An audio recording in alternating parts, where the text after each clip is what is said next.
Oi, hoje é sábado, 23 de janeiro de 2021. Agora você vai me perguntar, sábado? Sábado não é dia de Neumann Entrevista? É.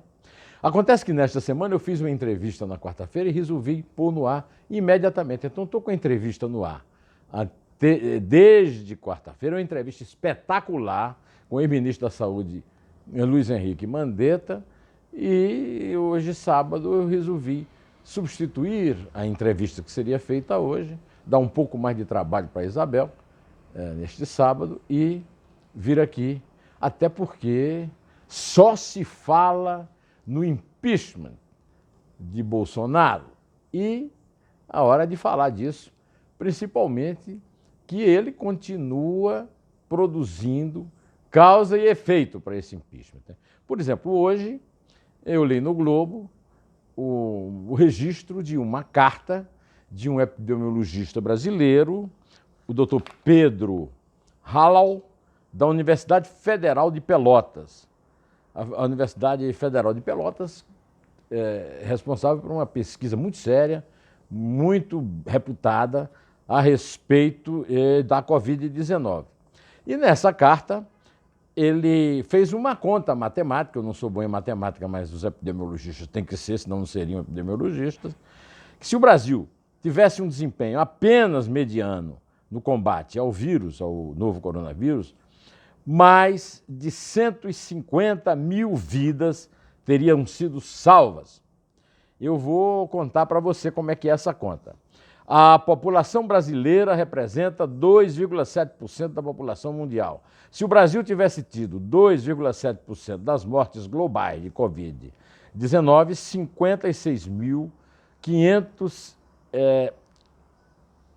311 pessoas teriam morrido. Contudo, em 21 de janeiro, 212.893 pessoas já tinham morrido de Covid no Brasil. Em outras palavras, 156.582 vidas foram perdidas no Brasil por subdesempenho.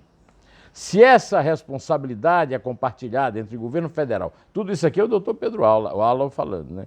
Estados e municípios, ou se é uma responsabilidade mais concentrada no governo federal, que é, na minha opinião, escreveu o médico, isso é questão para debate, mas o número é indiscutível. Bom, e o que é que isso aí tem a ver com impeachment? Olha aqui, a sanitarista Lígia Bahia, da Fiocruz, denunciou o crime de responsabilidade de Jair Bolsonaro na luta contra a Covid-19, dizendo para o Globo, neste momento, a gente não tem outra alternativa a não ser a ruptura.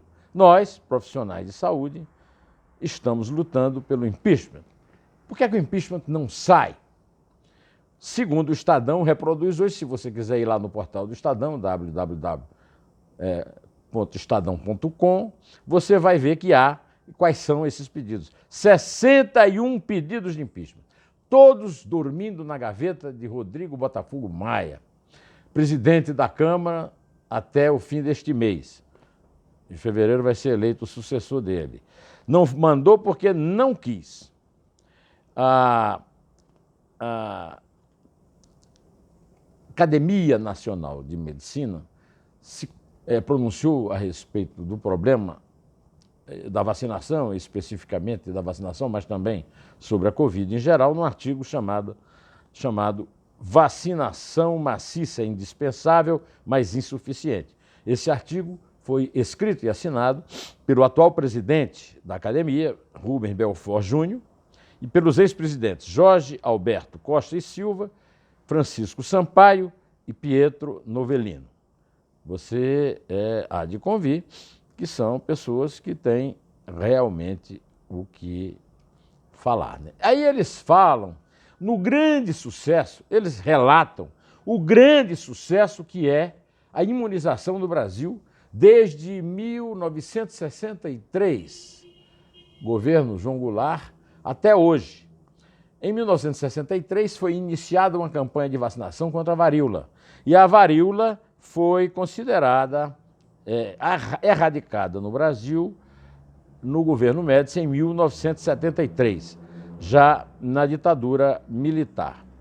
A respeito desse sucesso, os médicos lá da diretoria, ex-diretoria da academia, escreveram: são mais de 300 milhões de doses de vacinas por ano para estados e municípios, incluindo crianças, adolescentes, adultos e idosos. Felizmente, a população brasileira aprendeu a confiar nas vacinas e o nosso país tem uma das maiores taxas de aceitação vacinal. Motivo de orgulho, e essa é uma observação muito oportuna do presidente e dos ex-presidentes da Academia Nacional de Medicina. Esse artigo, publicado hoje, aliás, foi publicado desde ontem, no blog do Fausto Macedo, no portal, na editoria de Covid, o Estadão tem uma editoria de Covid, do Vitor Vieira de Andrade, que esse artigo termina com o seguinte: a comunidade científica em um ano trouxe a vacina. A luta continua. Estamos em guerra contra o vírus, a ignorância e os inimigos internos. Os primeiros medicamentos estão sendo desenvolvidos e talvez disponíveis nos próximos meses. Grandes esperanças. A comunidade científica brasileira tem competência e precisa participar desses estudos. Necessitamos, no entanto, de recursos e flexibilização de regras para sermos competitivos e rapidamente fazermos os avanços acontecerem no Brasil. E o artigo termina com um apelo, que é o mesmo apelo da Anvisa. Vacinem-se, exijam a vacina, mas continuemos todos usando máscaras, praticando isolamento social e lutando. Eu tinha pensado abrir esse vídeo hoje, logo cedo, quando eu resolvi fazê-lo, exatamente com a questão do impeachment. Só que me apareceu tanto essa carta do doutor Alan quanto esse artigo do presidente e dos ex-presidentes da academia, e eu resolvi trazer a seu conhecimento. Até porque, na entrevista que eu fiz, e que iria para o ar hoje, se eu tivesse mantido a data do Neumann entrevista, o doutor Luiz Henrique Mandetta, que foi ministro da Saúde no começo da pandemia, explicou claramente que, com essa dependência que nós temos de insumos para vacinas, tanto na China quanto da Índia, nós abdicamos da nossa autonomia em relação à nossa vacinação e, por isso, segundo ele, nós vamos ter uma vacinação aos soluços. Vem vacina, acaba a vacina, para de vacinar, vem vacina. Isso pode interromper o processo biológico do combate ao vírus, de tal forma que a imunidade de rebanho demore mais a acontecer ao longo da vacinação, se é que vai acontecer. O SUS é um exemplo para o mundo, o Sistema Único de Saúde do Brasil, que começou, esse exemplo começou a ser dado exatamente em 1973, quando a varíola foi erradicada. Mas isso não basta mais. Essa falta de IFA, né, o imunizante para a vacina, está mostrando que a estratégia a respeito da qual o doutor Mandetta falou na entrevista, e também em duas entrevistas que me deu, uma delas publicada de forma extraordinária, o doutor o doutor Gonçalo Vecina, tem vacina até no nome, só vai trocar o E pelo A, né? Primeiro presidente, fundador e primeiro presidente da Agência Nacional de Vigilância Sanitária. O Brasil abandonou o investimento em fabricação de vacinas e de outros medicamentos, porque mentalidade de economista, tem mais barato no mundo, nós compramos. Tem mais barato no mundo e hoje as grandes potências são as que produzem remédios mais baratos. A Índia e principalmente a China. E nós somos dependentes dele agora. Nós dependemos das prioridades de exportação da Índia e da China e das relações, boas relações ou más relações que nós temos com eles. O abandono da fabricação foi um erro grave e foi cometido não só pelo Bolsonaro. O Bolsonaro já herdou isso. Vamos lá? Médici, Garrastazu Azul Médici, Ernesto Geisel, João Batista Figueiredo, Itamar Franco, Fernando Henrique Cardoso, Luiz Inácio Lula da Silva, Dilma Rousseff, Michel Temer, e agora, de longe, muito longe mesmo, o pior de todos, Jair Messias Bolsonaro. E por falar em Jair Messias Bolsonaro, no meu vídeo de ontem eu denunciei que os bolsonaristas estão fazendo um ataque ao Butantan. E hoje, uma notícia que está no jornal prova isso, né? Um canalha chamado Douglas Garcia, deputado estadual do PTB de São Paulo, que instalou no seu gabinete do povo, um gabinete do povo que o elegeu, um gabinete do ódio paulista. Ele é um puxa-saco do Eduardo Bolsonaro, foi eleito praticamente pelo Eduardo Bolsonaro, e agora ele moveu, imagine só, uma ação pedindo à justiça para proibir a produção da Coronavac, que é a única vacina. Agora tem umas 2 milhões de doses da AstraZeneca, mas até o dia em que ele entrou com essa ação, era a única vacina que podia ser usada no Brasil. E esse canalha quer proibir o convênio que foi firmado, sei lá, em setembro, se eu não me engano, entre o Instituto Butantan, que é sustentado pelo governo de São Paulo, que fica no Brasil, ele e o Bolsonaro precisam ser avisados disso, e o laboratório chinês Sinovac, que é quem produz também os insumos. E é lá da China que vem os insumos da AstraZeneca e Oxford, que vai ser distribuída pela Fiocruz, e que também a AstraZeneca fabrica na China o mesmo insumo, e também não está havendo vacina para o Fiocruz invasar aqui no Brasil por causa dessa crise aí Felizmente, o juiz não é um canalha, o juiz é uma pessoa ajuizada, Otávio Tiotti Tocuda, da primeira vara da Fazenda Pública de São Paulo, e o juiz simplesmente não aceitou o pedido de proibir o convênio, né? Sei lá se esse imbecil não vai para a segunda instância e lá alguns juízes bolsonaristas lá ganham de causa. Bom, mas vamos esquecer o Bolsonaro, porque hoje eu já falei para vocês que tem muito inscrito aqui, principalmente os meus filhos que reclamam do meu obituário, mas hoje eu não tenho como não fazer um obituário aqui. Sabe quem morreu hoje de manhã em Los Angeles, na Califórnia, no hospital Cedars-Sinai? O grande jornalista americano Larry King.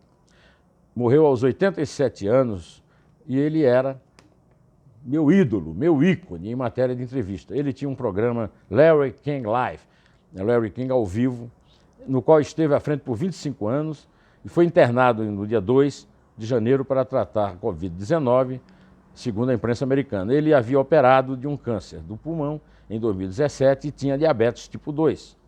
O anúncio não especifica a causa da morte, mas você pode dizer que foram complicações produzidas pela Covid. Eu já falei aqui para vocês que ele é meu ídolo. O grande entrevistador que eu vi atuar na vida.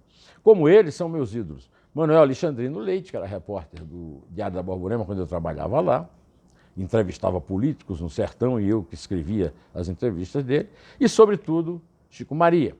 Chico Maria, Francisco Maria Filho, está vivo, com 91 anos, mora em Campina Grande e eu já falei aqui para vocês de algumas coisas do folclore dele. Ele tinha um programa chamado Confidencial, porque ele é delegado de polícia, chegou a ser chefe de polícia do Estado, e ele dava ao programa uma característica realmente de que alguém ia contar algum segredo, e esse é o segredo da boa entrevista, é que seja uma espécie de confidência que o entrevistado dá ao público através do entrevistador, né? O caso mais clássico do folclore dele é o caso de um líder político que foi prefeito de Campina Grande, chamado Plínio Lemos, e que sempre foi acusado a vida inteira de ter mandado matar um vereador de oposição chamado Félix Araújo, que hoje dá nome à Câmara Municipal de Campina Grande. E aí o Chico perguntou: doutor Plínio, por que o senhor mandou matar Félix Araújo? Ao Luiz Carlos Prestes, quando foi ser entrevistado pelo Chico na TV Borborema, em Campina Grande, ele perguntou o seguinte: como o senhor apertou a mão de Getúlio Vargas, sabendo que ele entregou sua mulher, Olga, grávida, a Hitler, para ser morta nos campos de concentração? É mole. Ao Capuchinho Frei Damião, o missionário, ele pediu assim, ele fez uma pergunta, o Frei Damião titubeou, ele disse: tenha fé em Deus, Frei Damião. E o Frei Damião saiu chorando do programa, depois voltou, e ao voltar, o Chico pediu desculpas a ele, mas aí já estava feito o estrago, né? Tem uma famosa dele aqui também, que eu anotei, Ariano Suassuna, o grande dramaturgo, indagou sobre a dança funk. Eu não conheço, não, disse o Ariano, bem mal criado para ele, e ele aceitou, né? O Chico está em Campina Grande, em casa, é sogro do meu amigo Ulisses Rezende, filho de um grande amigo nosso da geração do Chico, mas era mais velho que eu e não está mais entre nós, o Luiz Mar Rezende, grande jornalista da rádio Borborema, de Campina Grande, dos Diários Associados. Antes de terminar, eu quero dizer que eu estou travando aqui uma espécie de esgrima de cavalheiros com o grande cronista Rui Castro, que escreve uma coluna na Folha de São Paulo e tem feito muito sucesso, né? É que o Bolsonaro, palmeirense, foi sexta-feira ao treino do Flamengo no campo do Brasiliense, em Brasília.